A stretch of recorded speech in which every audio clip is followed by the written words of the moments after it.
Good evening, everybody, and welcome back to another weekly episode of Everything Vaguely Paranormal. As always, I am Blake Smith, and with me is my partner in the paranormal, Miss Shelley Pruitt, and we have the incomparable special guest, Mr. Chad Wandell. How are y'all doing tonight? Excited Mr. Chad Wandell is here. It's a happy day. It's a happy day. I love it. I love being on here with you guys. You're so much fun, and I get to make fun of everybody right to their faces. So there you go. Instead of in the comments like you usually do. Yeah. Can I make Blake spit out his drink? Oh, please do. Well, maybe that hasn't happened yet. But anyways, we shall see. We'll see what the night holds, Mr. Wandell. No, he's a good swallower. Shut the fuck up. Wow, there we go. Bringing right in at the get-go. All right, sounds good. All right, that's how this is going to go. That's how this is going to start off. This is going to be an interesting topic because I told you guys like a couple of weeks back that I actually had an experience with sleep paralysis as a teenager, a young teenager. You did. So yeah. I am very stoked to hear all of this. So. Well, and we've put this one off for quite a few weeks because I had medical issues and I couldn't get it together in time. I was bedridden for a few weeks, but I have finally gotten it together, gotten my life together, I guess you could say. And we're here to present it. Pronounce you totally. Live show, guys. Words are hard. Yeah. But anyways, so what do y'all know about sleep paralysis? Not a lot, really. I know the concept and a little bit of the medical side of it, like, because I've talked to Leslie about it just in the past. Of like, I had this weird ass experience, and I've had something similar. Kind of, it wasn't really sleep paralysis because I was able to move, but I couldn't speak, and so I was like, "What the hell was that?" She's like, "Sometimes your brain just holds on to one signal and lets go of another, and shit happens." And so I know that it could be paranormal, but it could also be totally physical because it's not an unknown medical concept. So, but the interesting thing is what you experience during it is where I go, but why would your mind do that to you? Like, it's like a nightmare while you're awake. Fuck that. My mind does all kinds of stupid crap to me that I can't explain. So why wouldn't it do this? Yeah. Fair point. Well, precisely. And that's what we're going to dive into tonight with this. So we got a little bit to get through, so I'm going to jump right into it. Hot dog. Well, a sleep paralysis episode is unusual in one key way. The setting often feels unmistakably real. Maybe you've experienced the middle of the night and the early morning hours. You slowly open your eyes as the surroundings come into a clearer picture. There was no alarm that woke you up. It was just one of those random middle of the night awakenings. Everything is still and quiet, and everything begins to come into focus within your bedroom.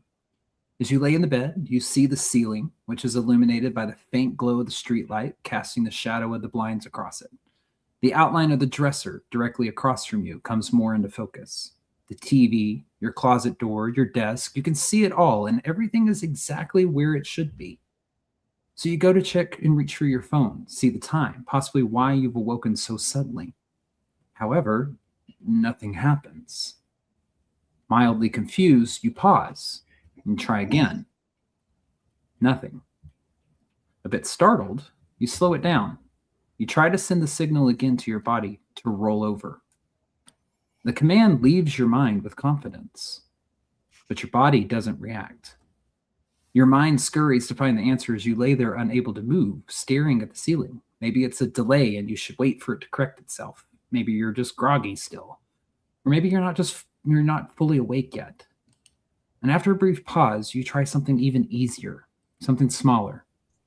Lift your hand instead. Just your hand. You need something simple to prove you are in control of your own body. However, your hand doesn't respond either. So your mind begins to race. Wiggle your toes. Raise your eyebrows. Nothing. And the realization begins to settle in. You're awake and can see the room clearly.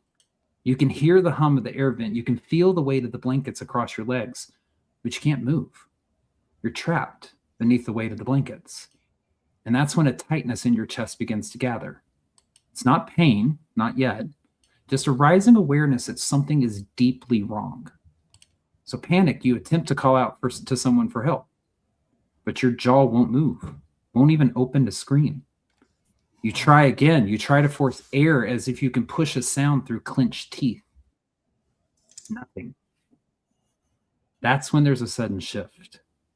The air in the room suddenly feels different, thicker, as if the room itself has grown aware of your struggle. And that's when you sense it. Sorry. And that's when you sense it. At first, you see nothing, but you feel it. Something is there. Your eyes try to shift as far as they can without turning your head, scanning desperately. And your eyes fall upon the corner of the room opposite of you, where the darkness pools the deepest. Something interrupts the shape of the night. It's a density within the darkness, a silhouette darker than the shadows. You tell yourself it's just the shadows, a weird shadow coming in from the window. That's it. It's just anything ordinary. But it does not hold the shape of anything ordinary. It's standing perfectly still, and it's watching. And your heartbeat begins to quicken and pound in your ears almost loud enough that it feels external. So you focus on your breathing and trying to keep it steady, but each inhale feels shallow and strained. The weight across your chest grows heavier as if hands have rested there and are slowly applying pressure. And panic sets in, so you try to calm it. You breathe in as you count to 8, and the figure in the corner shifts. It's not gliding or lunging, but moving in a way that is almost human. You hold your breath for 4 counts.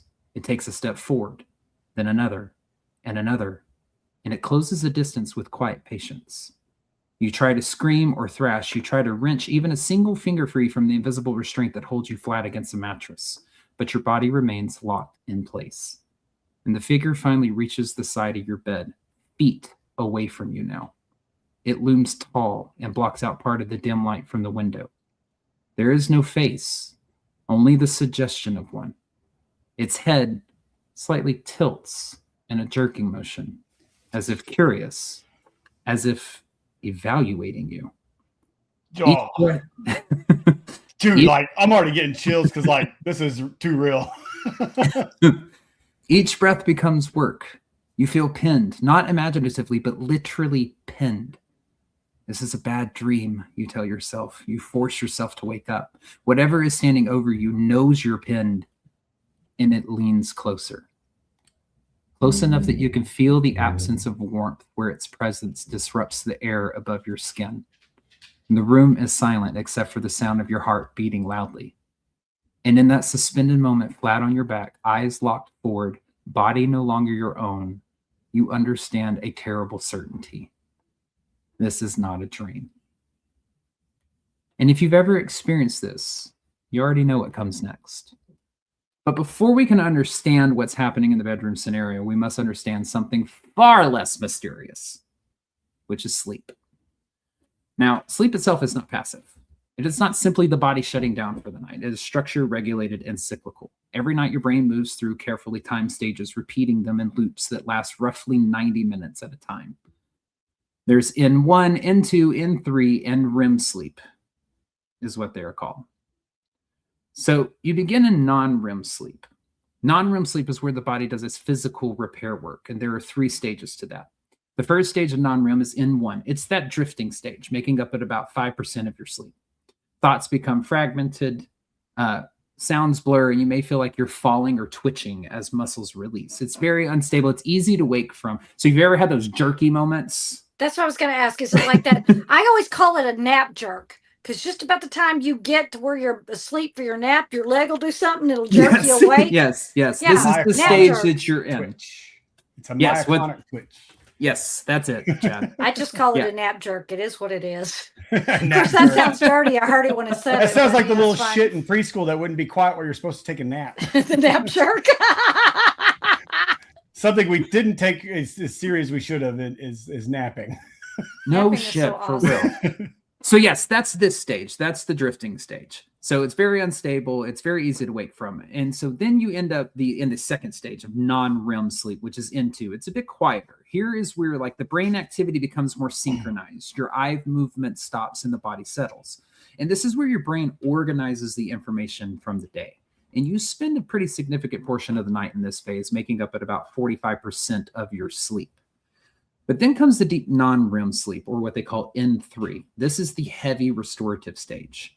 Now, here, brain waves move in very slow but powerful rhythms. And this is where your body restores physical injuries and such. That's why they say sleep is so important for your body healing. This is the stage where your body does that. It becomes difficult to wake someone in this stage because the brain is operating in broad synchronized patterns rather than alert reactive ones. And this is the sleep that leaves you feeling physically restored the next morning and makes up about 25% of your sleep. Now, if someone's woken from this, they may experience sleep inertia or a mental fog for about 30 minutes or so. So non-REM sleep is about withdrawal from the world. The body turns inward, external threats are deprioritized, and sensory input is dampened. But after your body has gone through N1 through N2, it doesn't move into a deeper state. It actually reverses back to N2 and then what is known as REM. Now, REM sleep, short for rapid eye movement, is named for the way the eyes move quickly beneath closed lids as if it's tracking something unseen, and you spend about another 25% of your sleep in this phase. Now, during this phase, during REM, the brain does not power down. It becomes intensely active. On a brain scan, REM can look surprisingly similar to wakefulness. Electrical activity increases and regions responsible for visual processing light up. And even though your eyes are closed, the visual cortex is active, constructing imagery from within rather than responding to the outside world. Now, at the same time, emotional centers become highly engaged. The amygdala, which plays a central role in fear and threat detection, shows elevated activity. The limbic system, which helps process emotion and memory, becomes more active as well. And this is one reason dreams during REM often feel emotionally charged and sometimes overwhelming, because the brain is not just telling a story, it's actually reacting to it at that time.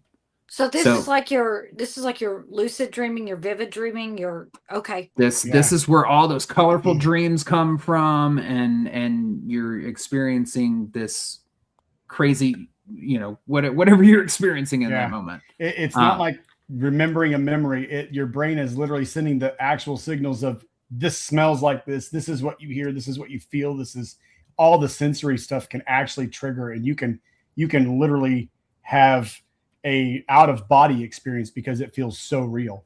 Yeah. Well, what becomes quieter during REM is the part of the brain responsible for logical evaluation and rational control. The prefrontal cortex, which helps you question inconsistencies and apply reason, is less dominant in this state. And that's why dream narratives, no matter how strange, rarely feel strange when you are inside them, because your brain is not prioritizing critical analysis, it is prioritizing immersion. So that's where you get your flying dreams and you're walking through walls or whatever. Your sex dreams. Sex dreams, all of that kind of stuff. Yes. So what are you doing your child, dreams? I still remember Tarjay P. Henson, child. That dream still makes me sweat when I think about it. Post-broadcast. Yeah, we'll explain that one again. Yeah, we'll tell you that one again because, child, I thought about that dream the other day and I'm like, ooh. Yeah. Anyway. Well, REM sleep then is not a muted state. It is an internally vivid one. So the brain constructs environments, figures, movement, sound, and sensation without input from the external world. And it can simulate reality convincingly because neurologically, it is activating many of the same systems that operate while you're awake. So in other words, during REM sleep, your brain can produce experiences that feel real because at a physiological level, they are being processed through real sensory and emotional pathways. Now, during REM sleep, the brain does more than activate. It organizes. It pulls fragments from memory, emotion, and imagination and assembles them into a narrative space. Now, a room takes shape. A hallway stretches. A face turns towards you. That's what your brain is doing during these times. The environment may not follow the logic of waking life, but it follows its own internal rules. In this state, the brain is not simply firing randomly. It is trying to make sense of activity. So it fills in gaps. It assigns roles. It builds context as well. If there's movement, it becomes a person walking. If there's pressure, it becomes something pressing. If there's fear, it often becomes a threat. Dreams are rarely abstract bursts of color or noise. They are structured experiences that contain characters, intentions, and environments. And even when surreal, they carry agency. Something is happening, someone is acting, and you are involved. And when the systems responsible for threat detection are active, the story it tells often includes an intruder. Now, while the brain becomes highly active during REM sleep, the body does something very different. While dreams intensify and the mind begins constructing vivid internal worlds, the brainstem sends signals down the spinal cord that suppress voluntary muscle movement. Now, this process, which is known as REM atonia, temporarily reduces muscle tone in most of the skeletal muscles throughout the body. The purpose of this suppression is protective, because during REM, the brain is simulating movement, emotion, and interaction as if they are real. And without this safeguard in place, the body would attempt to physically enact those dream scenarios. So if you were running in a dream, your legs would begin to kick. If you were arguing or fighting, your arms might lash out. So REM atonia prevents that from happening by keeping the body still while the mind remains active. Yeah, I feel like you have a funny story about that, Chad. Oh, he does. The funny side of it is, it's like when you see the puppy doing this. Yes. They haven't been shut down, so it's exactly what's going on. But then it's like, so if we're in the bed together and we're sleeping in a haunted location and start humping your leg, just know it's a dream. You weren't supposed to tell him I did that, Chad. No, I'm playing. Okay, we'll go with that, Chad. Sure, why not? Why do you think I like being Little Spoon? Oh, jeez. Well, as a result, the large muscle groups of the arms, leg, torso, and neck become effectively immobilized. So you can't sit up, roll over, or lift your hand while this system is engaged. Smaller muscle groups continue to function. The diaphragm keeps breathing steady. The muscles that control eye movement rate remain active, which is why the eyes move rapidly beneath the closed lid. But voluntary motor control is offline. Now, under ordinary circumstances, this transition goes unnoticed. You enter REM sleep, the body becomes temporarily paralyzed, you dream, the cycle ends. As REM fades, muscle tone returns gradually and awareness follows. So that by the time you wake up and are conscious of the room around you, your body is already responsive again. So REM atonia is not an error in the system, it's just a built-in safeguard. The body must remain still while the dream runs its course. Now the problem arises when that sequence does not unfold in the intended order. And the sequence thus far is stages N1, N2, N3, back to N2, and into REM sleep with REM atonia taking place. Sleep does not unfold in a single uninterrupted descent. It does come in cycles. Over the course of a typical night, the brain transitions from non-REM to REM and REM sleep and back again roughly every 90 minutes, and these cycles repeat 4 to 6 times before morning or waking. And the early part of the night is dominated by those deep non-REM sleep. And again, that's when the body prioritizes that physical restoration. And the REM periods or dreaming periods during these first cycles are relatively short. Dreaming occurs, but it does not last long before the brain shifts again. Now, as the night progresses, that balance begins to change. Deep non-REM sleep becomes shorter while REM periods grow longer, so that by the early morning hours, REM can occupy a significant portion of the cycle. And this is when dreams are often most vivid, more complex, and more emotionally intense. And is also the boundary between sleep and waking becomes thinner. In the later sleep cycles of the night, the brain moves closer and closer to wakefulness with each and every cycle, even while REM is still active. So awareness and wakefulness can rise more easily during this phase. And this would explain why individuals wake more during the 1 to 4 a.m. hours or during what's perceived as the witching hour. Ah. So when very quickly, I have a question really quickly. Yeah.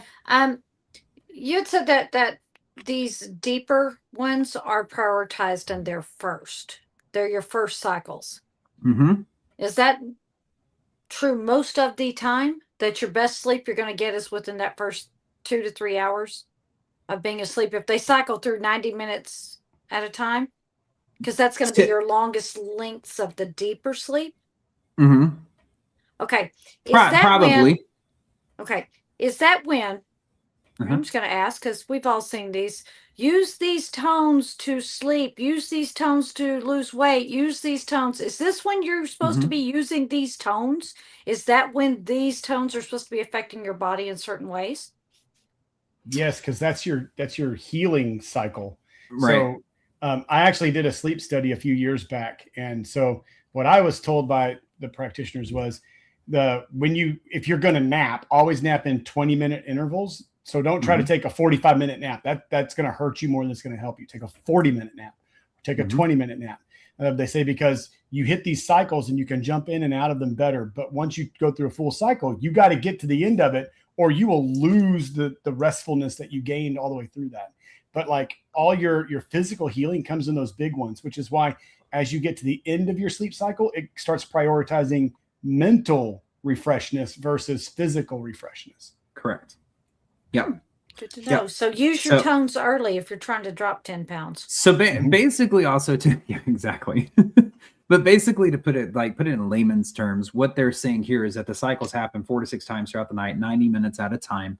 And let's say the first few cycles, your non-REM sleep makes up, I don't know, let's say like 75%, while the REM makes up 25%. Well, why by the later cycles, it's then non-REM makes up 25, while REM makes up 75. So your mind's coming closer and closer to wakefulness as the night progresses. With each and every cycle, you get closer and closer to wakefulness and awareness. So a question in the comments, Dana wanted to know, if I fall asleep on the couch for 2 hours, then woke up and get in the bed, does that cycle start over from the beginning? You know what? I didn't look into that if it's interrupted like that. I mean, I looked into interruptions, into which I'm about to talk about, but as for like the cycles of it, I'm going to assume probably, because if you get woken up in the middle of a cycle, then that cycle is basically, you're going to have to put your body back through that cycle. Your body's going to have to go back through the natural cycle of N1, N2, N3. So if you get woken up in the middle of that. So like everybody has had that, they have to pee in the middle of the night and they're not really awake. Like, you know that you're up, you're walking, you're in the bathroom, okay, done your business, you're walking back. But like, I have this rule that if I open up my eyes, then I'm awake and I have to stay awake. So I try to do it with my eyes closed so I don't wake up fully. Because if I open up my eyes, I consider myself fully awake. So I'll try to leave my eyes closed and you're not really, it's almost like you're drunk, the way you're walking, the way you're moving. And then you get back to bed, you immediately go back to sleep. Have I actually interrupted my cycle of sleep, I wonder? I think in that scenario, what would happen is you've already had the sensation to need to pee for a while, and you've just gotten back into an awareness space coming out of a cycle that your body goes, hey, by the way, we have some bodily functions we got to take care of. We got to take care of. So let's wake her up, or let's get her fully aware, and let's let her use the Don't REM sleep about this. Otherwise, we got to change the sheets. Oh, it's so warm. Oh, no. Oh, no, that's bad. Jesus. Yeah, that's bad. Well, when wakefulness or awareness returns before REM atonia has lifted, the experience that follows is known as sleep paralysis. Now, sleep paralysis, medically here, is a temporary state in which a person becomes conscious while the body remains under the muscle suppression that normally occurs during REM sleep. The mind is alert to perceive the room accurately. The person's eyes may even open, and environmental details can be processed correctly. Sounds in the house are real as well as the light through the blinds, but voluntary movement is still neurologically inhibited. This state can occur in 2 primary ways. There's one called hypnagogic sleep paralysis, which happens as a person is falling asleep when REM features intrude earlier than they should. And this state is often clinically characterized by vivid dreamlike hallucinations. And on the other hand, there's hypnopompic sleep paralysis, which is more commonly reported and occurs upon waking when REM atonia has not yet faded before awareness returns. This state is also often clinically characterized by vivid dreamlike hallucinations. Now, in both cases, the defining feature is the same. You are in a hybrid state in which waking perception and dreamlike processing can coexist. So, and in both states, the individual is neither fully dreaming nor fully capable of moving within waking reality. So sleep paralysis episodes typically last anywhere from a few seconds to a few minutes, though some have been reported to last as long as 20 minutes. I would freak out. Yeah. That's torture. Like, oh my God. Yeah.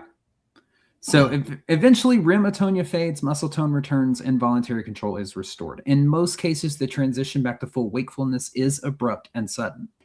Now, from a medical standpoint, sleep paralysis is not considered dangerous. I want everybody to know that. I read a lot of different things that said that it was not dangerous. It does not prevent breathing in a life-threatening way. The diaphragm does continue to function even if breathing feels strained. Yeah, function, whatever. So that sounded fun for a second. Hey. Whatever. The heart continues to beat normally even if fear causes it to race. So the body's not failing. It is following a sequence that has momentarily misaligned. Now, sleep paralysis is not rare, and despite its medical and neurological explanation, the experience often carries an intensity that feels far greater than simple immobility. The overlap between awareness and REM activity produces a state that is physiologically explainable, but to those who have experienced it, subjectively profound. Now, in most episodes, these are triggered by sleep deprivation, irregular schedules, stress, or even sleeping on your back. But what varies is not the core experience itself, but how it is interpreted once it is over. Now, when researchers began collecting detailed accounts of sleep paralysis, something unusual emerged. Even though the circumstances surrounding each episode can vary, the experiences people describe tend to follow remarkably similar patterns. Individuals from different countries, cultures, and historical periods often recount events that share the same core elements. These similarities appear often enough that investigators studying sleep paralysis have grouped them into 3 broad categories of experience. And what stands out most to those who study these reports is not the variation between them, but the repetition. The same elements appearing again and again in accounts from people who have never met one another and often have no knowledge of these patterns beforehand. Now, across different centuries in different parts of the world, individuals have described waking in the night in a sleep paralysis episode. Sometimes the presence is described as a spirit. Sometimes there is a presence that's described as a demon. Sometimes a witch, a shadow being, or a visitor from another realm. Now, I want to return to for a moment to the bedroom. We're going to forget the paralysis, focus instead on the moment that your attention shifted toward the corner of the room and the shape that is standing in the darkness. Now, long before sleep laboratories tried to map the mechanics of REM sleep, people were already describing what felt like a, quote, night visitor, which falls under the first category of the intruder phenomenon. Now, in older traditions, the dark hours were not always imagined as empty. They were seen as porous, a time when spirits, demons, wandering dead, and unnamed presences could cross into the human world more easily. Now, in that worldview, waking in the night and sensing another being in the room was not interpreted as a private hallucination. It was understood as an intrusion. That idea of the night visitor appears in many forms, but the core experience remains familiar. A sleeper wakes, the room looks real, and nothing is outwardly wrong. And yet that air has changed. There is a certainty, immediate and difficult to explain, that something else is present. Not in some vague symbolic sense, but there in the room occupying the space. In modern reports, that visitor has been given a name that we all know, if you've listened to many of our episodes, known as a shadow figure. Now, sleep paralysis regularly notes accounts of, quote, shadow people and sensed presences in the bedrooms. And when people describe seeing these figures, the details are often incomplete, which is part of what makes the experience so unsettling. The presence may appear only as a darker shape within the darkness of the room, forming the outline of a human figure where no person should be standing. Some people remember a silhouette lingering in the doorway, while others recall a form positioned somewhere near the bed, just far enough away that features cannot clearly be seen. And even when the visual details remain indistinct, this sense of intention is often unmistakable. The presence does not feel random or accidental. Instead, it often feels aware, as though it has already noticed the sleeper before the sleeper fully realizes it is there. And in many accounts, that awareness is what transforms the moment from confusion into fear, because the experience begins to feel less like an image and more like an encounter of being watched. Now, that watching figure has taken on a very particularly recognizable form in even more contemporary accounts, and he is known as the Hat Man. Now, unlike older folkloric entities with deep regional traditions, the Hat Man is better understood as a modern recurring image within the broader shadow person phenomenon. He is usually described as unusually tall, featureless or nearly featureless, and dressed in a brimmed hat, sometimes with the suggestion of a long coat. He is not typically remembered for attacking. He is simply remembered for appearing, standing still, and radiating a deliberate intelligence response. The figure has become widespread in contemporary retellings, especially in stories linked to sleep paralysis and night terrors, though the Hat Man as a named figure belongs more to modern popular lore than to one single historic tradition. And that makes him especially interesting in a section like this, because he's the distilled version of the intruder experience. Now, have either of y'all ever seen the Hat Man? Well, that's what I was going to say, is like, that's a common phenomena that happens in the paranormal world outside of sleep paralysis. Like, even at the old park, and a lot of people refer to him as the cowboy, is a hatted shadow figure that is tall, luminous, doesn't really seem to be aggressive, but his presence makes you feel a little like, oh shit, I better watch myself. So I wonder if there's is it something else? Some connection to that or something else? I don't know. It could be. I've never had a Hat Man experience. I've heard people tell me stories about a Hat Man that will show up in their dreams. And I've always heard that it was a very bad thing to see a Hat Man in your dreams. Now, shadow people running up to you, yeah, I've seen them in hats, but I don't think that's not the same thing you're talking about, right? You're talking about specifically showing up in a dream, correct? In this scenario? Yes. No, this is showing up in the room in a sleep paralysis episode. What somebody perceives as the intruder in the room that is in the room with them physically, the Hat Man. Oh. Yeah. Kind of makes you wonder if the state of sleep paralysis, where your brain is in a sense malfunctioning, opens the neural pathway for you to be able to see this paranormal phenomenon more clearly. I'm going to touch on that in a little bit. Well, now, hang on, you guys. I've told this story about how it was after I had come back from Yorktown, and I was laying in my bed, sleeping on my back, just like you were saying, and I was startled awake, and I see something standing at the end of my bed, and it was tall, and it looked like it had on a hat, and everything was kind of like the draped clothing. And I was able to say to it, "Get out of here." And it was gone, and it came back 3 nights in a row. And every time, sleeping on my back, startled awake, only enough to speak. I don't know if I would call that sleep paralysis, but I don't recall if I tried to move. Because you know me, I'm like, if you can't find me in my pillow fort, I'm not going to give you a clue where I am by moving, because I have a pillow fort. I literally have a fort of pillows all the way around me, and I'm underneath it all. So if I move a foot, she's not lying. I'm not lying. Full ostrich. Yeah. Like, if you can see my head, that's the only thing you know for sure of where my body is. That's the only place you know for sure where it is. So I don't recall trying to move. I'm not sure I would have, but I don't know if that would have been sleep paralysis or not, because I immediately went back to sleep every time. So I woke up long enough to bitch at him. See, I don't know if I'd call that sleep paralysis then. I don't think so either, because I could bitch at him. So you could bitch at him, yeah. Well, in many reports, this is only the beginning, because the figure doesn't always remain a distant observer. Sometimes it draws nearer, and its presence changes the atmosphere of the room as pressure builds on the chest. Breathing, which a moment ago required only effort, now feels constrained, shallow, and strangely labored. And across many accounts of sleep paralysis, this moment marks the second phase of a second phase of the experience, which falls under the second category, what researchers often call the good old incubus phenomenon. Now, in medieval European tradition, another explanation for these encounters emerged through the figures known as the incubus and the succubus.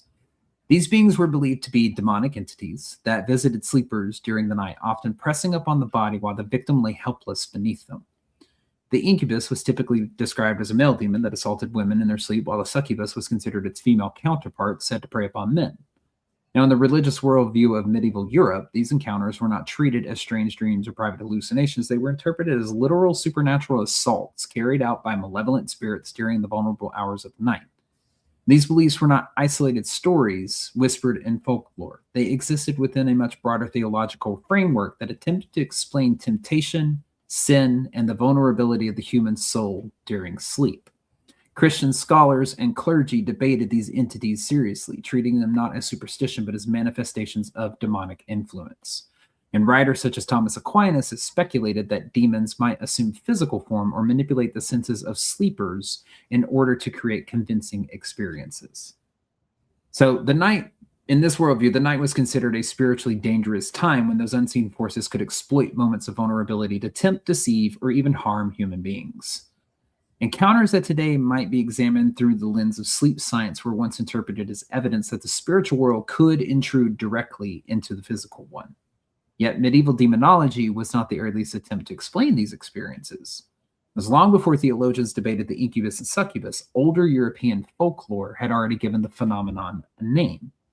And one of the oldest appears in early European folklore through a being known simply as the mare.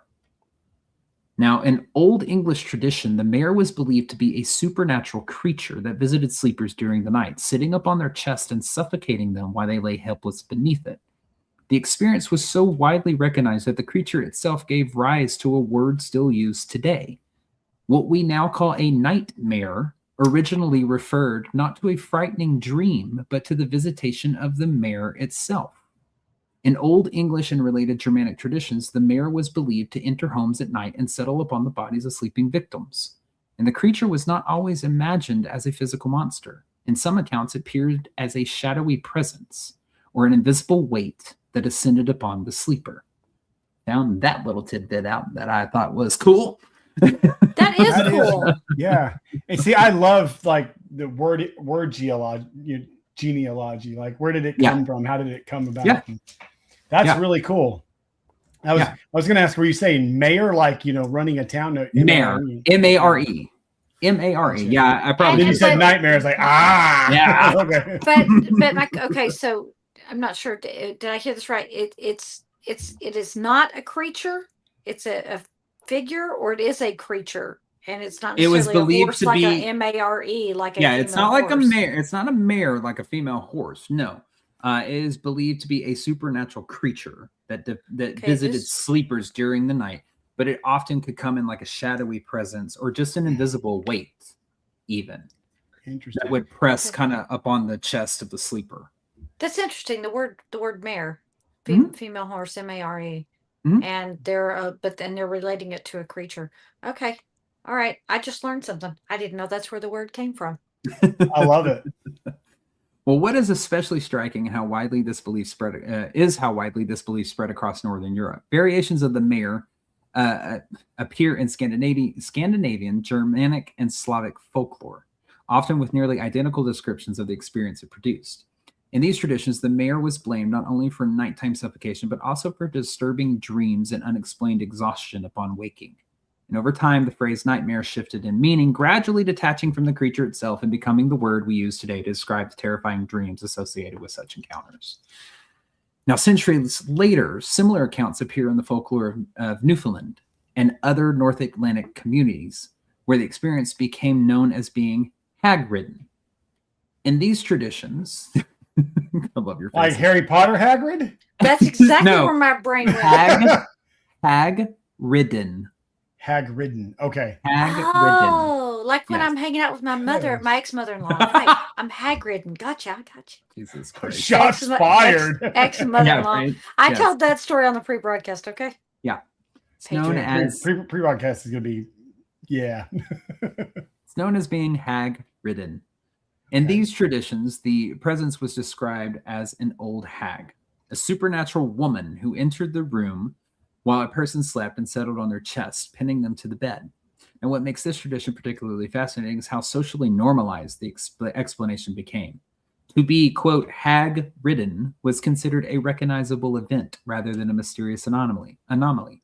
People spoke about it openly, describing how the hag would enter the room at night and settle onto the sleeper's body. Instead of treating the experience as an isolated nightmare, communities often accepted it as something that simply happened from time to time. Stories circulated about ways to prevent the hag from returning, including turning shoes upside down by the bed, placing a broom near the door, or sleeping in a different position. These practices... Is that a horse in there too? Like, yeah, there's a horse head. So this is a picture. The hag is what's on the chest, looking like the wrinkly. Yeah, like lady. She's sitting, a troll sitting on top of her. But it also includes a horse head because it also alludes to the mare as well. Oh, got it. Okay. Yeah. I was wondering if there was some kind of symbology going on here. Yes, it is. So this is alluding to both the hag and the mare, M-A-R-E, and they have used the horse head to signify got it. Being a horse, M-A-R-E. So So these practices reflect the human impulse to regain control over an experience that otherwise feels terrifyingly uncontrollable. Now, accounts from outside the Western world describe a remarkably similar experience, though interpreted through different traditions. In Japan, the phenomenon is widely known as kanashibari, a term historically associated with spiritual or magical binding. The word itself refers to the idea that a person has been restrained or immobilized by supernatural forces. Earlier interpretations connected the experience to the influence of spirits, curses, or lingering presences that could temporarily bind a person's body. Although the modern Japanese culture often recognizes kanashibari as a form of sleep paralysis, older interpretations treated it as evidence that unseen forces could exert direct control over the physical body. The experience was therefore understood not merely as a dream, but as an encounter with something capable of restraining the sleeper from outside the self. Now, I'm going to jump back into the bedroom for a minute. Shelley, go ahead and raise them eyebrows. I know my Botox is wearing off. I can move them, so I got to fix that. Gonna raise them while I can, though. Now, the room itself has not changed. You still got the faint light from the street that still filters through the blind, and the familiar shapes of the furniture remain exactly where they were moments ago. Yet the experience begins to shift in a way that neither the presence that is in the room nor the weight on the chest can fully explain. Something about your sense of position begins to change. Instead of feeling anchored to the mattress, many people describe the sudden and unmistakable impression that their body has begun to move. The shift can be subtle, as though the bed itself has tilted or the center of gravity in the room has changed. Others recall the sensation more dramatically, describing the feeling of lifting slowly upward while the room remains perfectly still around them. And for some, the motion feels almost buoyant, as though the body has become unexpectedly light. For others, the experience feels directed, as if an unseen force has taken hold and begun to guide them through the space. People describe drifting toward the ceiling, sliding across the room, or rotating gently as though suspended in water. And the movement often feels deliberate and spatially coherent, not like the fragmented motion of an ordinary dream, but like navigating through a real environment. And many witnesses also report a strange buildup of sensation before the movement begins. Some describe a low vibration spreading through the body, while others recall a buzzing or humming feeling that seems to signal the shift from stillness into motion. Whatever the cause, the experience often carries the unmistakable impression that the sleeper is no longer simply lying in bed, but has entered a moment where the usual rules of weight and position no longer apply. Now, researchers studying sleep paralysis refer to this stage as the vestibular motor category, the third cluster of experiences often reported during these episodes. In many accounts, the movement does not feel chaotic, as again, it feels very guided. They're being pulled or carried or dragged across the mattress or through the darkness of the room. Now, across history, sensations like these were often interpreted through spiritual framework. In some traditions, the experience was described as the soul leaving the body during sleep, traveling temporarily beyond the physical world before returning by morning.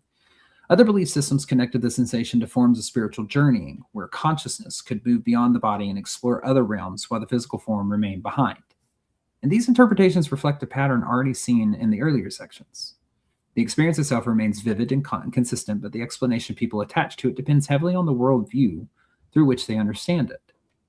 But now, in modern times, a different interpretation has become increasingly familiar with this experience of sleep paralysis. Many individuals who report alien abduction experiences describe waking in the middle of the night and sensing that they are being lifted from the bed. Some accounts include the sensation of floating upward toward the ceiling before passing through the walls or windows. Others describe being carried through darkness before finding themselves inside an unfamiliar environment, often a spacecraft or brightly lit chamber where strange figures appear to be waiting. The parallels between these descriptions and vestibular motor sleep paralysis experiences are very difficult to ignore.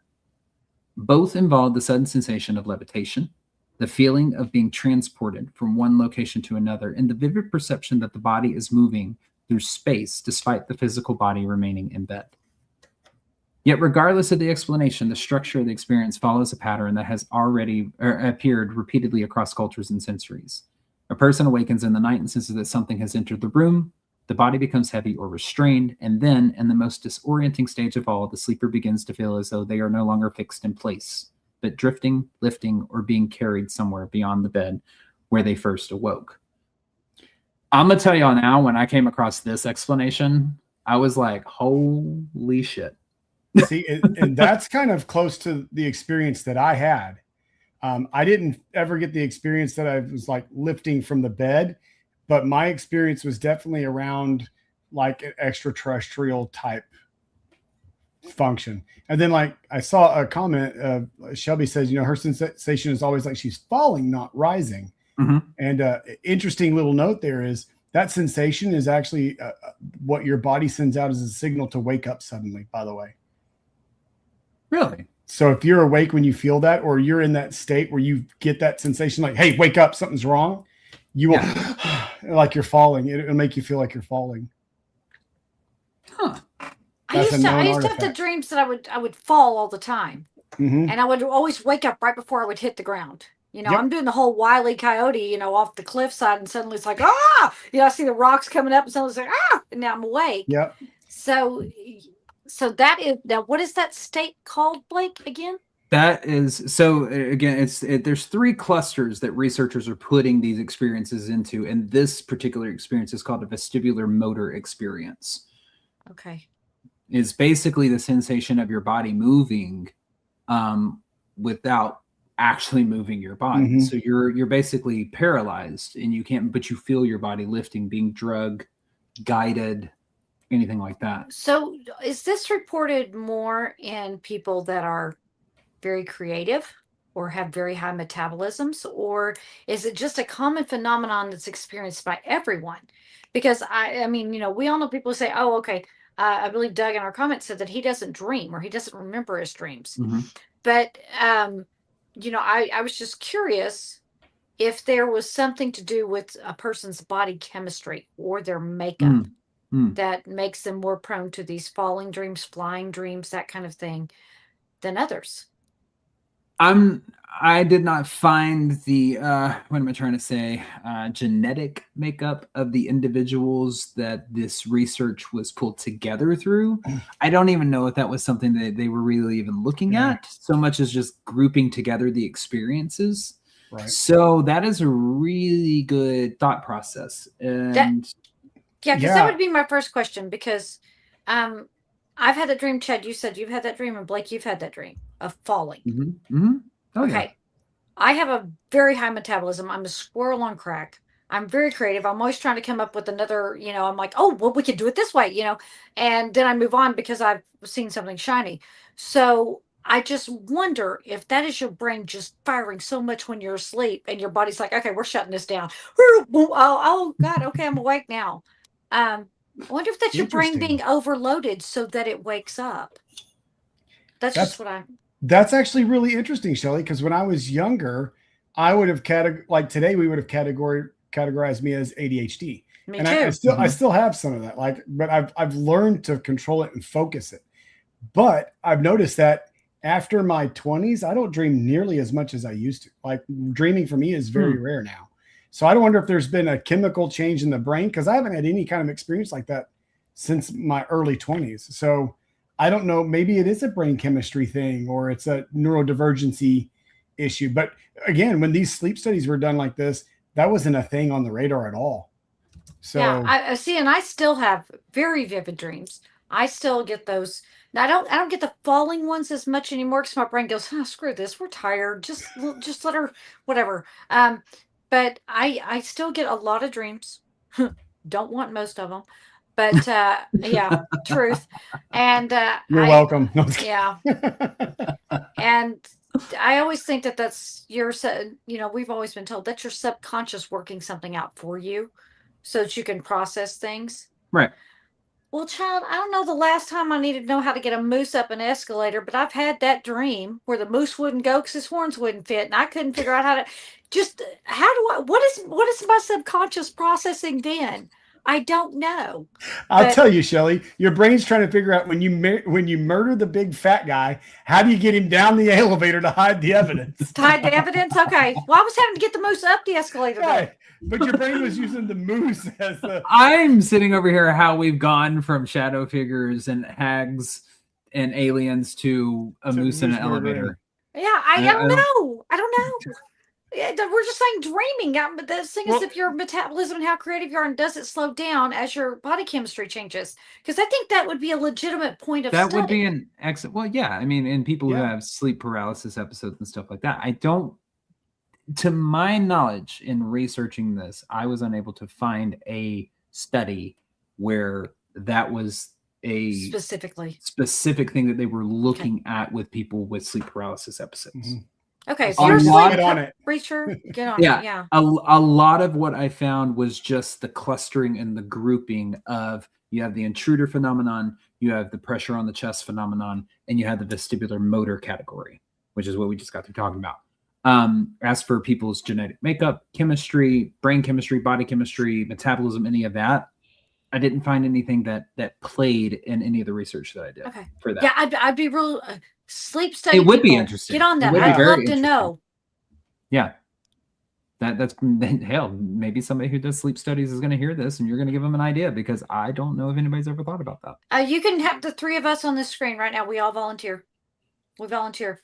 Because, child, if you can tell me what's wrong with my brain, yay, win. You know.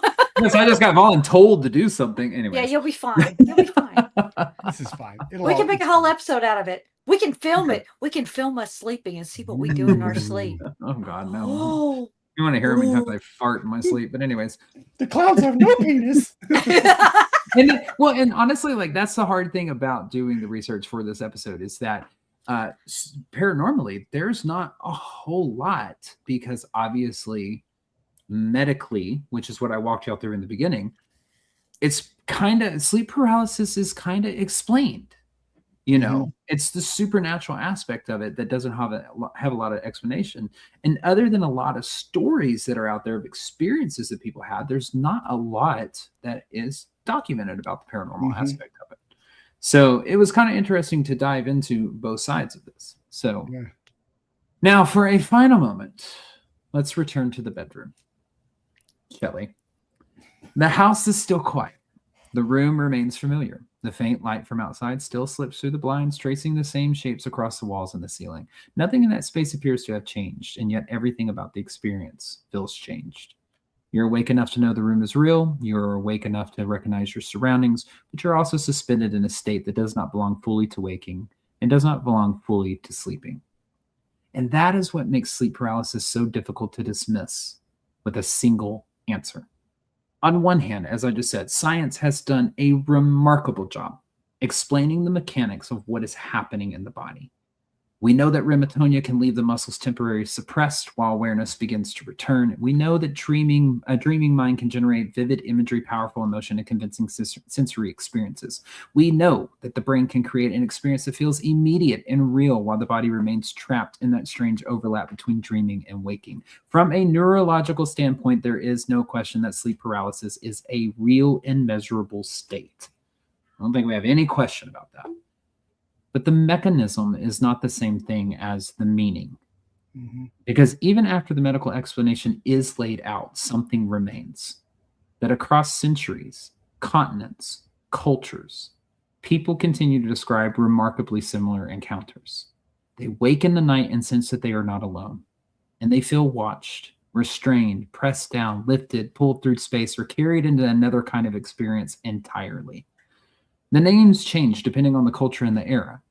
As I said, one person calls it a demon, another a spirit, an old hag, shadow figure, or even extraterrestrial. The language shifts, but the underlying structure of the experience remains strangely familiar. And that is the pattern that matters.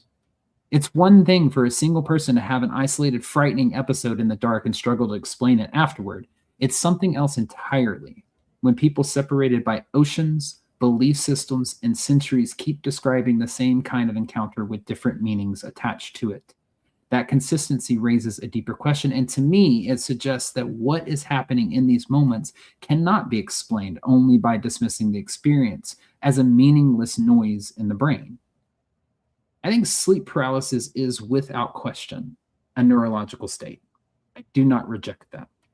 The body is clearly doing something very specific, and the brain is clearly functioning in an unusual way during that threshold between sleep and wakefulness. But I also believe that this state may allow for something more than a simple misfire of the sleeping mind. To me, sleep paralysis feels closer to an altered state of consciousness. It feels similar in some ways to deep meditation, trance work, spiritual journeying, where the mind enters a mode that is different from ordinary waking awareness. In those states, people often describe heightened perception, spiritual encounters, vivid symbolism, or the feeling that they are touching something beyond the normal boundaries of consciousness. Sleep paralysis may be another version of that same threshold, not because it is peaceful or intentional like meditation, but because it places the mind in a condition where perception itself may be operating differently. Now, I do not believe that we use the full capacity of the brain in ordinary waking life, or at least not in the same way all the time. Much of consciousness feels filtered. Most of the time, the brain seems to narrow reality down into something stable, practical, and manageable so that we can function. But when a person is caught between sleep and wakefulness, when awareness has returned and yet the dream state is not fully dissolved, it may temporarily change the way the brain filters our reality. And in that moment, the mind may not simply be confused. It may just be perceiving differently. And that possibility is what keeps this phenomenon so open and unsettling, because the brain is filtering reality different in that, because if the brain is filtering reality differently in that state, then some of what people experience may not originate entirely from within themselves. Some of it may be hallucination, yes. Some of it may be dream imagery spilling into waking awareness. But I also think that some of it may be external, encountered through a mind that is suddenly operating on a different level than it does during ordinary consciousness. And that's where the global pattern becomes so compelling to me. If people across cultures were only having random hallucinations, then you might expect the experiences to be far more chaotic or far more varied. But instead, they often carry the same kinds of structure, the same kinds of presences, the same kinds of escalation, and the same kinds of terror. To me, that suggests that people maybe encounter something real, but interpreting it through the language, religion, and worldview available to the time. A medieval villager would call it the demon. A fishing community would call it a hag. Someone shaped by modern paranormal culture describes it as a shadow figure, and someone immersed in UFO narratives might believe that they have been taken by something not of this world. That brings me to the alien abduction overlap, which I find probably the most interesting aspect of this. Just scary. Yes. Many alien abduction narratives begin in a way that feels almost impossible to ignore once you have studied sleep paralysis. A person waking in the middle of the night, becoming aware of a presence in the bedroom, not able to move, and the atmosphere changes. Then the sensation of movement, being lifted from the bed, drawn upwards, carried through walls or ceilings, transported into another environment where other beings are waiting or appear to be waiting. When these reports are placed beside vestibular motor sleep paralysis experiences, the similarities are very eerily striking. The stages align so closely that it becomes difficult not to wonder whether both phenomena are rooted in the same threshold state of consciousness. That does not mean that every alien abduction episode is simply sleep paralysis, and it does not mean that every sleep paralysis episode is an alien abduction encounter. But it does suggest that when the mind enters this unusual between state, people may sometimes interpret what they experience as extraterrestrial contact because that is the framework that makes most sense to them. And at the same time, I'm not convinced that all of those reports can be brushed aside as nothing more than the misunderstood brain activity. There may genuinely be something external there with the alien abduction. The overlap is way too strong and the narratives are too consistent, not to at least leave open the possibility, I guess you could say. But when I look at the three broad categories of these experiences, the presence in the room, the pressure on the chest, the strange sensations of movement or displacement, I do think they are stages of the same neurological event. I think they belong to the same overall phenomenon. But I do not think calling them neurological closes the case. To me, the neurological state explains the doorway. It explains how the mind gets there. It explains why the body can't move or why perception becomes strange and why the experience feels so vivid. But it doesn't explain completely is why so many people in so many places continue to encounter something that feels aware, structured, and external. That's the line I keep coming back to. Science explains the mechanism, but it does not fully explain the experience. Maybe that is because the brain is more powerful than we realize. Maybe there really is something about this threshold between sleep and wakefulness that changes how consciousness perceives the world. Maybe it's not simply that the brain creates a false narrative, but that in these moments it becomes capable of tuning into something it would normally filter out. Now, I cannot say that with certainty, and I don't think anyone can, by the way. But if I had to give the most honest answer after looking at the medical research, the folklore, the spiritual interpretations, and modern accounts, it would be this. Sleep paralysis is a real neurological event, but I don't believe that it means it is always only neurological. I think there are moments when the brain, caught between dreaming and waking, enters an unusual state of consciousness that allows a person to perceive something beyond ordinary awareness. Sometimes that may result in internal imagery, fear, and hallucination. But other times, I think people are genuinely touching something real in that altered state, something paranormal, some sort of entity. And maybe that's why this experience has endured so long, because the people who go through it are not just frightened by being unable to move. They are frightened because the encounter feels real in a way that lingers. It follows them after the episode ends. It leaves behind the sense that for a few unbearable seconds, they were aware of something they were never meant to notice. So perhaps the true horror of sleep paralysis is not simply that the body fails to respond. Perhaps it is in those moments between sleep and waking when consciousness slips loose from its ordinary footing, the mind may briefly touch a different layer of reality. And if that's true, then the question is no longer whether sleep paralysis is real. The question becomes what else might be. Nice. I'm convinced that there is something about this altered state of consciousness. Yeah, I think you're right on that. And the reason is you really kind of hit it, but it's like, yeah, we can medically explain the mechanism that's going on, how people end up in this state. But if it was an individualized experience, then everyone's experience could be wildly different. And it's not. It's following this very, very narrow experience overarch. And, you know, for that experience overarch to be experienced globally says a lot, because you would expect people in South America to have South American figures and imagery in that experience, and they're not.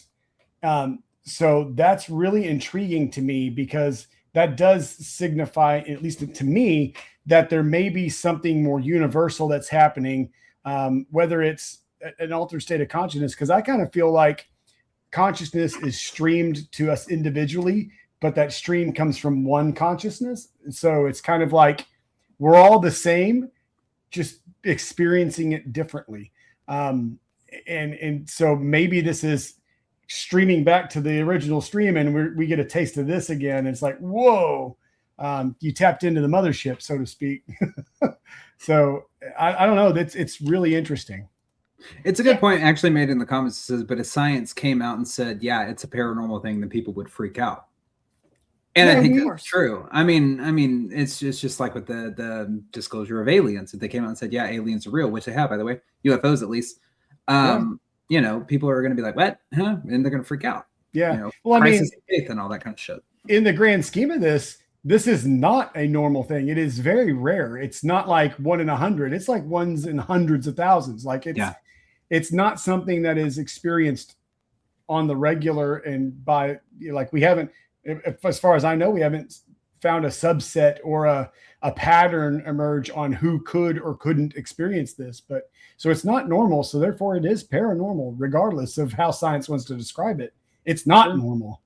True. That is the definition of paranormal. It's not a normal. This the stories about the I guess you could say the collective imagery that is being given to all these people. I agree with you, Chad, on the thing that it might be one central place. It's just it's getting streamed out to people in different ways. You know, think of your subscription channels: Hulu, Peacock, Netflix. One We're server all, goes to a bunch of one people. satellite streaming them all down, and we're all getting something just a little bit different, yet the same thing. Mm-hmm.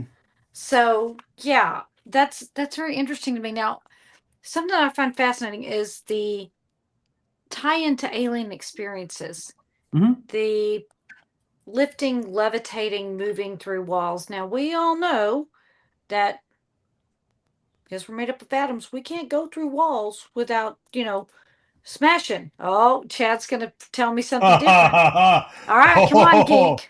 So that is not a true statement. Oh, well, then correct me, please. So you ever heard of Schrodinger? Schrodinger's cat, whatever's in the box. Is it alive or dead? Right. It is, whichever you think it is, until you open the box. Until you've proven it. But do you know why that is what it is? It's actually talking about electrons. And so we can never know where electron is until it's measured. But until then, it's in this cloud. And so it's in this sphere. And 99% of our body is made up of the emptiness of the atoms. So it's not the glue. So like it's just this force. So and this is fucking crazy. Go look it up. In physics, there is a non probability that you could walk through a wall. They actually consider that a probable, logical process that could happen if you walked into a wall repeated enough that your wavelength would match the wavelength of the wall and you could go through the wall. You're talking some Harry Potter running through the 9 3/4 platform stuff. And what's funny is in science, they acknowledge that as a reality that could happen. Is it probable? No.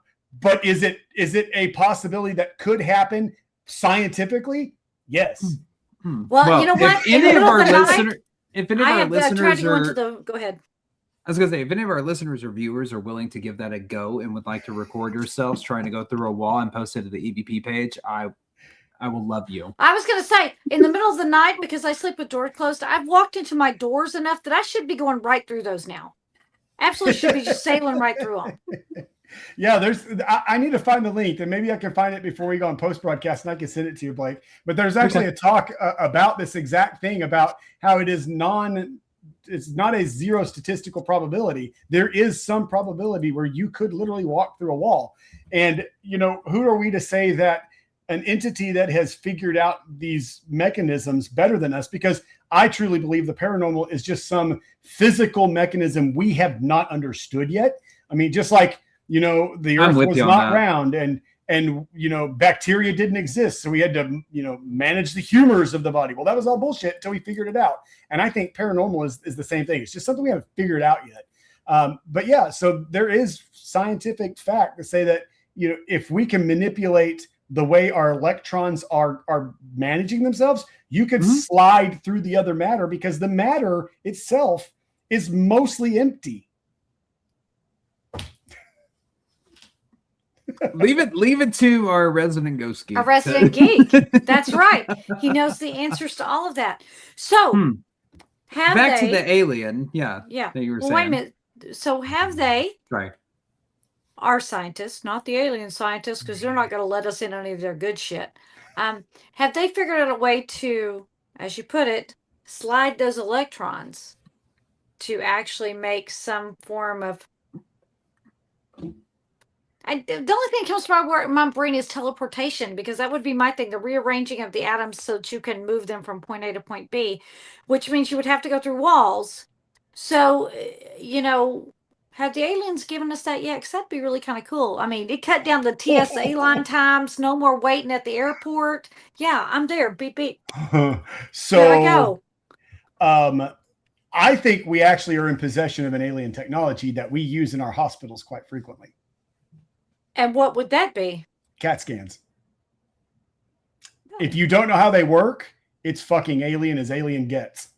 So somebody in the comments, tell me if you know how a CAT scan works without looking it up, because it's freaking wild.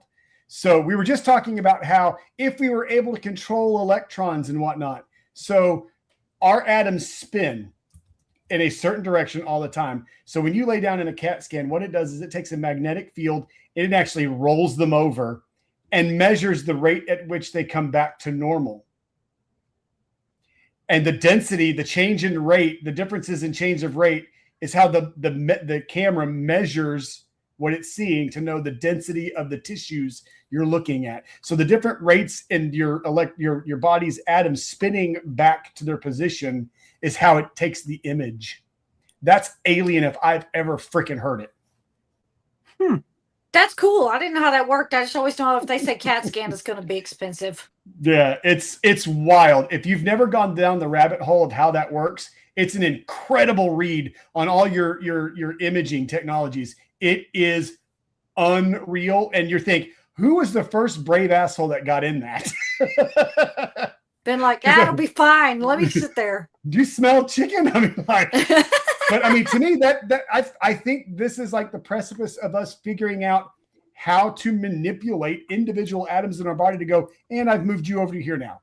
So I don't know. I think we've come across some alienish type technologies that we've adapted and just went, oh, that's normal. I'm sure science, yeah, that's normal. So gentlemen, do you think that this feeling of being lifted, being taken, being moved, being slid around, while you cannot physically move, you're basically at the will of whatever it is that's doing the maneuvering?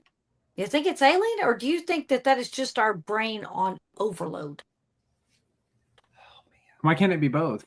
I mean, I'm not trying to column A, column B here, but I'm saying like, why in those scenarios, like, just like I said in the thing, not every sleep paralysis episode that has vestibular motor senses to it is going to be an alien abduction, and vice versa. Not every alien abduction case is going to be a sleep paralysis episode that falls under the vestibular motor category. So why can't it be a little bit of both? I mean, why can't you have something that would be considered an overloaded brain versus something that could actually be alien? I believe in alien abductions. I believe in alien experiences, alien encounters. I know too many people that I've talked with to discount anything like that. Right. A lot of them start like this when it happens in the bedroom, when it's somebody comes in and their body is moving, and all this stuff without them moving their own body, and they're being guided or pulled or lifted or anything like that. That usually happens after you're roofied. Yeah. Trying to make a beautiful point, and Shelly fucks it up with GHB. I'm here for it. Anyways, just fucking with it. So I mean, I think in that case, like, could one of it be like an overworked brain or an overstimulated brain? Absolutely. You're processing so much data throughout the day. Your brain's downloading it and sorting it and organizing and then playing out all this crazy shit in your dreams. Yeah, it could definitely be an overstimulated brain. Well, but I also can't rule out the fact that some of that can be alien in nature too. Mm-hmm. Could the aliens want us because our brains are overstimulated? It's one that's running really fast. They're like, let's go see what this squirrel's doing tonight. Maybe. Could be. Okay. I mean, what was I going to say? Overstimulated brains. Point taken, right? But I mean, like, it's kind of one of those things. It's like, could this also be a way that our brains have masked past trauma? Also, or even unrecognized trauma that we've been through, past lifestyles, like if you believe in, the reincarnation route, how do we know that this isn't something that's happened to us over and over and over and over and over again? And it's our bodies remembering a past trauma where something like this has occurred. Or again, if we are of, let's say, a hive mind scenario where there is a server that is streaming consciousness to us, the beings that get to experience in our temporary state until someone else gets to take our stream, then why this could be just, a look back and going, hey, is that connection still good? Okay, good. Like it could be something like that. But I think to just say, oh, this is purely medical is bullshit. And I think there's more to it. And how do we know that we aren't being manipulated to say that this is also a way that they're trying to say, oh, this is medical. This is medical because, we've told you it is, and we've implanted this scenario, and we've done some mind functionings of our own. And now we can explain away the stuff that we don't want you to know about by this thing that we've given you as an experience. So is it a mask to hide something other than this? Maybe there's some other experience going on. And then this is the overlay of, nope, you're not supposed to know that.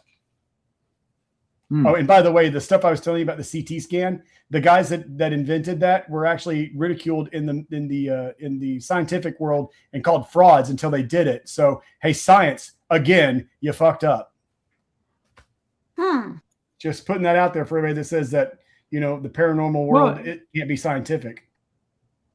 I don't know. I think that this is why it's such an intriguing topic to cover on the podcast, because I know quite a few people who have had sleep paralysis episodes.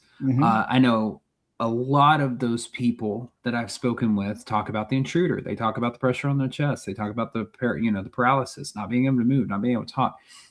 And the thing that I kept saying in the main story of it, that I kept coming back to, is that none of the people of accounts through history knew each other, talked with each other, were oceans apart, time apart, eras apart, whatever. Same thing within the sect of friends that have told me about sleep paralysis episodes. They don't know each other. They have the exact same experiences. They live in different states. Yes, we're all in the paranormal. Yes, we all know about sleep paralysis, but I highly, highly doubt every single one of these people that have told me they have had a sleep paralysis episode has gone in depth and studied the different categories of sleep paralysis, the intruder phenomenon, the pressure on the chest, the vestibular motor categories. It's just, I don't see any of these people do that. So why are these people who have no knowledge of one another sharing exact same similar situations? Is it something within our brains that is wired to experience that same experience over and over again, no matter who we are? Is it a chemical makeup thing? I can't think that. Yes, the mechanism is there of how sleep operates, but what I believe that it is that your brain is in an altered state, and there is so much research done on altered states, and being able to do journey work and manifestation and working with trauma and root cause and all of this stuff, that it's how can you not say that your brain is filtering reality differently in that time, especially when you start pulling things in like multiple dimensions, parallel universes, string theories, space-time continuum, history, past, present, future, all interacting with one another all at the same time. You start pulling all of that kind of quantum physics ideology into it, and it starts making sense. So it's like, wow, maybe these people have put their brain in such an altered state that instead of not seeing the person that's in front of them, they now can see the person that's in front of them. And that's why they freak out, because they're like, fuck, there's an intruder in my room. When in fact, the intruder was there the whole damn time. They just couldn't perceive it until they were in this altered state of reality. Right. Yeah. And I wonder if there's a tie into this on near-death experiences or out-of-body experiences. It's like, are you in that same mental state in the process of dying? Like, are you experiencing that same crossover? And, this kind of makes me think about like, well, your stream is being pulled back to the server, and so to speak. So this physical containment unit of it is being released, and the metaphysical, the soul itself is being pulled back to the place where it belongs. And so for me, I think the overlap there is kind of interesting, because we've done studies on out-of-body experiences and near-death experiences as well, and people have recalled things they should not have been able to recall. And so I think there is a much bigger overarching need to study this even further than what we have, because there's too many coincidences. And I'm not a big fan of coincidences. I think if you have one little thing, you go, oh, that was neat. But when you have like dozens, you have to start going, there's a pattern here. We just don't know it yet. So, as far as the intruder theory thing goes, like we've all seen that. We've all seen the something in the doorway. Every one of us has. Have we all seen it when we were asleep? I don't know. Maybe so. I have, or when I thought I was asleep, I saw it in the doorway. I cannot remember if I could move or not. But could that be our primal brain reacting to what we perceive as a threat, or maybe it's something we're already afraid of? Because every animal knows fear, food, fornication. Those are the three things that every animal can identify. Okay. So could that be our brain in some way or another? I don't know, maybe predicting a fear, or because we are in the dark, and bad things happen in the dark, right? So could that be our primal brain that just kicks into survival mode while we sleep? And maybe when our body feels like we've been asleep too long, something goes, hey, you need to wake up, because you haven't done a threat assessment to see if you're still good. So anyway, that could be, yeah. Because I mean, you got to think about it. Our brains are massive pattern makers. We do it to be able to quickly say run or stay. Like it's live or die. Our brains are always fight or flight. The base core decision you're going to make is live or die. Live or die. Is this going to kill me or is this going to help me? Kill me or help me? Kill me or help me? And so our brains are wired literally to make split decisions on minimal information. Fuck the consequences. Like, and it will default to run more times than it goes, oh, that's safe. It will default to run. So I knew there was something wrong with my brain. So I think there's something to that. But at the same time, the thing that gets me is same overarching concepts over places that aren't connected geologically, historically, culturally, having a shared experience. I mean, and to take it back to the whole, alien side of things, if you look at cultures that are separated by tens of thousands of years, and we're talking native South American, North American, Indian cultures, they have these same drawings and sketches of flying objects as the people that are coming from Asia and Africa, but they've been separated by millennia. They have no spoken communication of their cultures anymore. How are they still having this shared experience? That is intriguing. And all being compelled to document it. Yeah. So, final thoughts on this. I think that I'm going to go back to what I just previously said and just kind of summarize it. I think it's your mind is in an altered state, perceiving reality in a different way, filtering it a different way. I think the intruder, quote unquote, the intruder that you're experiencing in the room has always been there. It's just when you're in this altered state, you're now able to see it. You're now able to interact with it.